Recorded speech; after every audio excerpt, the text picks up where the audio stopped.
Sheikh Tijani from Chicago, one of the helpers of the Honourable Minister Louis Farrakhan.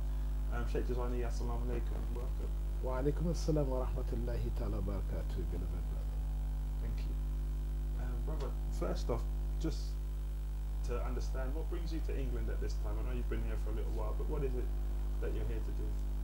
I came here at an invitation of a Muslim brother who invited me to go and perform Umrah with him.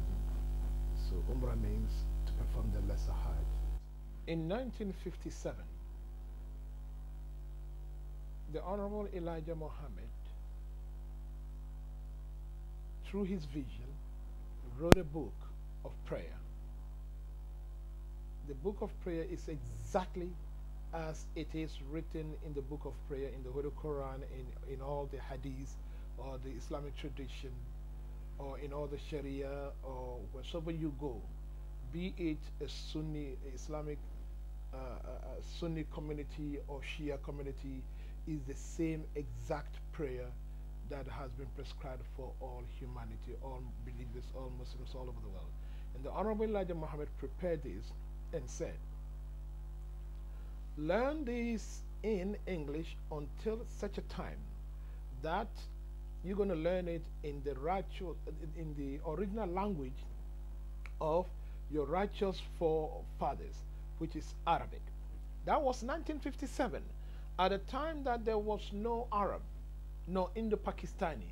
There were no masjids or mosques that you find everywhere, here and there. There was none of that there. There were no Arabs teaching Islam. There were no Indo-Pakistanis teaching Islam. There were no Muslim Africans teaching Islam. Only the Honorable Elijah Muhammad trying to do the best he can. When Minister Louis Farrakhan, the leader of the Nation of Islam, traveled all around the world, he was received with warm arms, very warm and tender arms by Muslims, with a lot of affection and a lot of honor and respect. Wheresoever, yes, wheresoever he went. This is for me to tell you about my observations about the conditions of Muslims around the world. Now, remember, the Honorable Elijah Muhammad, who was the one who carried out the vision of Master Fard Muhammad, his teacher of the blessed memory, he said many years ago, in early 50s, and in some of the lessons that he taught, that once my brothers and sisters became Muslims in America, they would have many friends from all walks of life all around the world.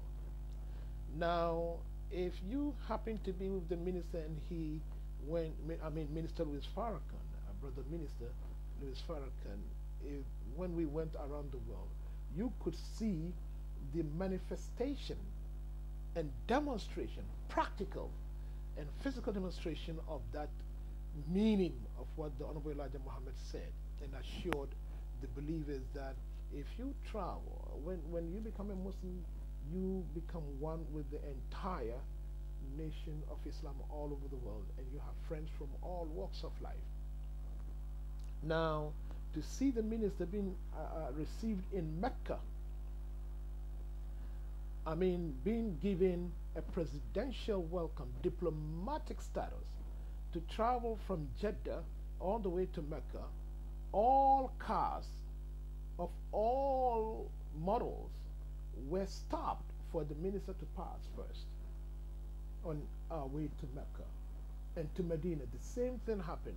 Even we had our own luxurious bus under the leadership of Minister Louis Farrakhan from Mecca to Medina, or from Jeddah to Medina.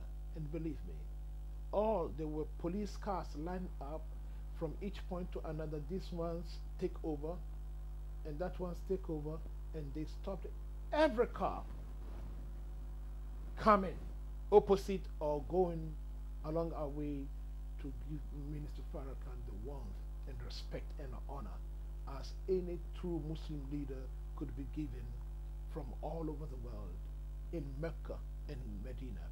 The same thing happened similarly in Iraq during the time of Saddam Hussein. The same thing happened in Syria by President Bashar Arafat. He was given the same kind of respect and honor and warm welcome. The same thing happened in Indonesia.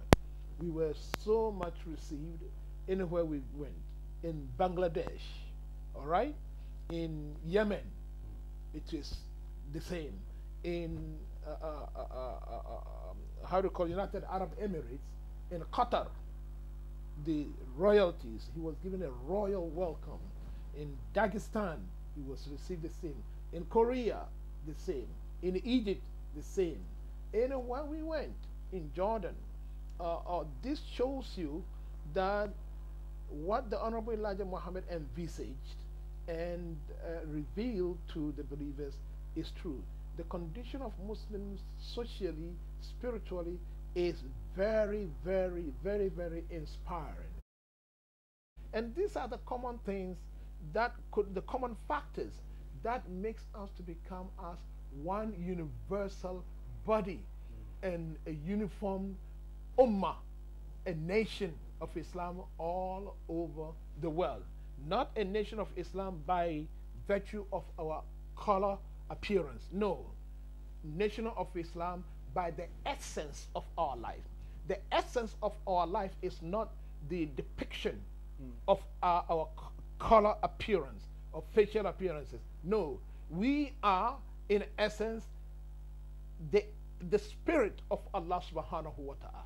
Each and every one of us, every human being, no matter what his race, color, or ethnic background, or his nation, we are of the same essence. And that's what Allah said to us in the Holy Quran, that He created us from a single essence, one father and one mother.